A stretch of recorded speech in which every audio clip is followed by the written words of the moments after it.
Dan here with episode 2 of my Veteran Stories videos.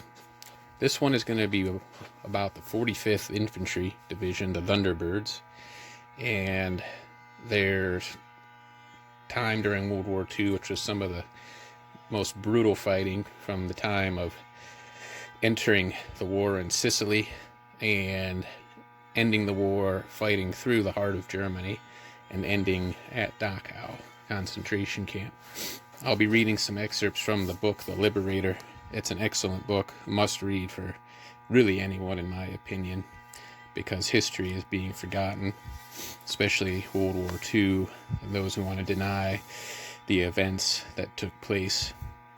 And I will say when I get to this part of the video, some of the reading may be disturbing, but I think it's most important that we remember this in a time when some of the most horrid crimes in the history of our civilization were committed, and we must never let it happen again. So this grouping came from a veteran who served in the 45th. Unfortunately, I do not have his name, but he was a local veteran to me here in Ohio. And this isn't everything, but I'll be bringing some other items onto the video. Firstly, we have his helmet liner. It's white, so I do believe he was a military policeman. His service jacket with the Thunderbirds patch, field pack, his boots. If anything, the boots are fascinating if you think of the miles they probably walked, the places they had been. To the right, something they don't bring out very often because it's very rare, but it's a German parka, particularly worn by mountain troops or SS troops, made in the Italian camouflage. It's a rabbit fur lining. These are pretty uncommon, but something I wanted to share. Other items that were in his grouping were a set of binoculars, German binoculars, a Luftwaffe shoulder board from an NCO, probably had the binoculars. Compass, also would have been carried by an NCO, so good chance that these items maybe all belong to the same person. A Luftwaffe belt buckle, or German Air Force, and an Italian canteen set. So, like I said, they fought through the whole Italian campaign, landed in Europe via France, and then would fight their way through the war, through central Germany, moving south through Nuremberg, and eventually arriving at Dachau. And surely, despite all of the horror they had seen prior to this, this would be some of the worst this was the worst they saw. And I'll read a section from the book here that tells their story of that particular event. There was a stationary train in the distance. "What's a freight train doing here?" a soldier asked. The first men to get to the train were I Company's lead scouts, among them John Degro from Newbury, Massachusetts.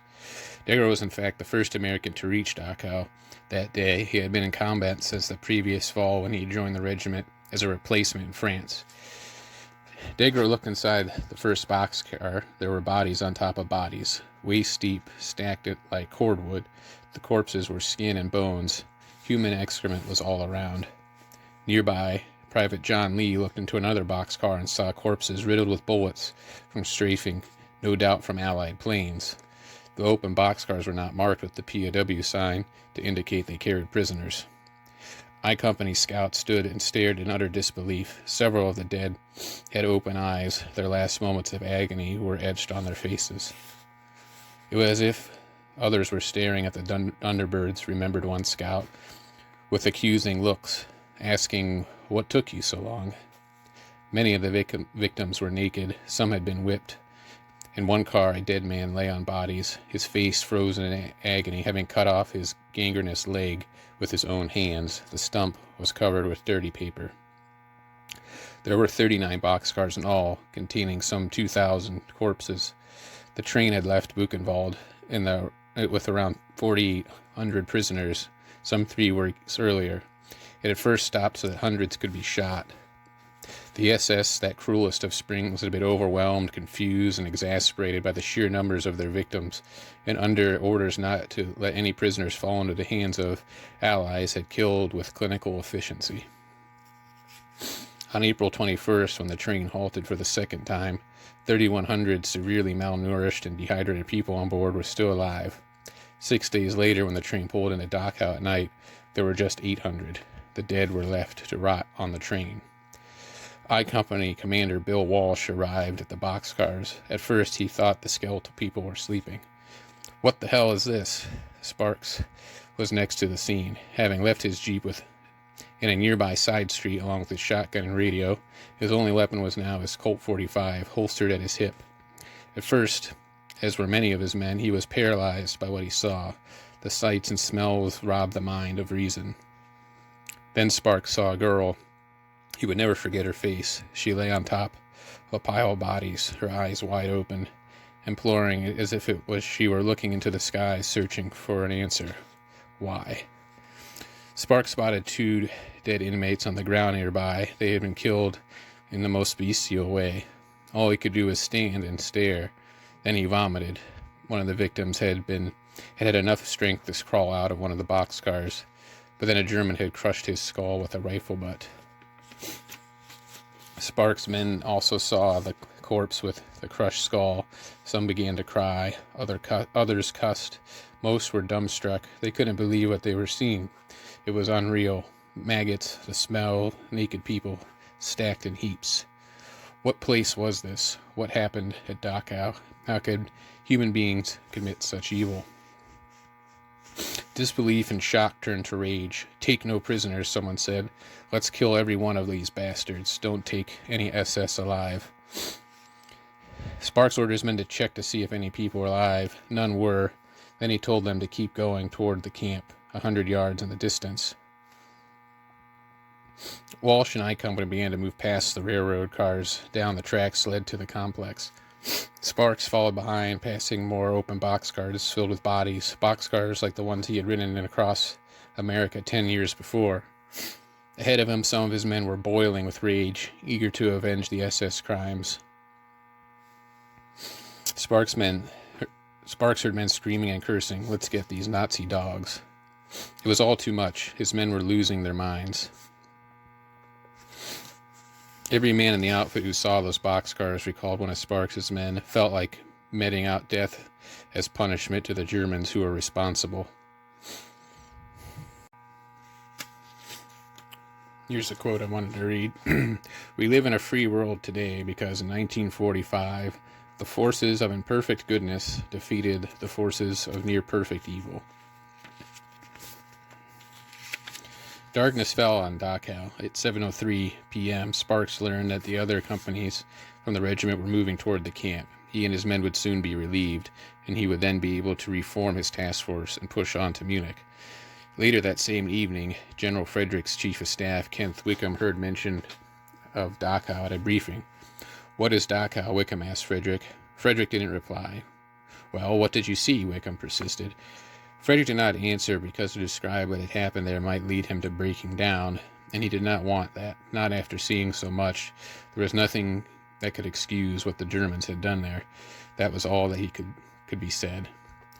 Back at Dachau, as the long day finally drew to a close, 19-year-old Dan Daugherty of C Company was one of the many Thunderbirds who struggled to make sense of the horrors of that day.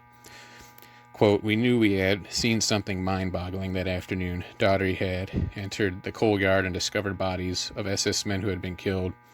One of the sergeants in his platoon had crawled over a mountain of corpses 2 or 3 feet high and 15 feet across and whipped out a hunting knife to cut off a finger. He wanted an SS ring for a souvenir." It would be a cold and sleepless night for the other Thunderbirds, the most sickening and devastating we had ever experienced. Remember Private John Lee, the stench, the smell of death. permeated the air to the point that no one could eat his rations. Lee's squad was assigned that night to guarding the camp's bakery to prevent any hungry, crazed inmates from reading it. He was sick all night. I don't think there was a guy who slept that night, he recalled, and I don't think there was a guy who didn't cry openly that night. Now at least Lee and his fellow Thunderbirds who knew what they had been fighting for. As the 45th Infantry Division news would soon declare the headline above gruesome pictures, "This is why we fought." Unlike thousands of others who died along the journey to Germany, Sparks and his men had seen why their sacrifice had been necessary. "I've been in the army for 39 months, a Thunderbird would tell a reporter. I've been overseas in combat for 23. I'd gladly go through it again if I knew that things like this would be stopped."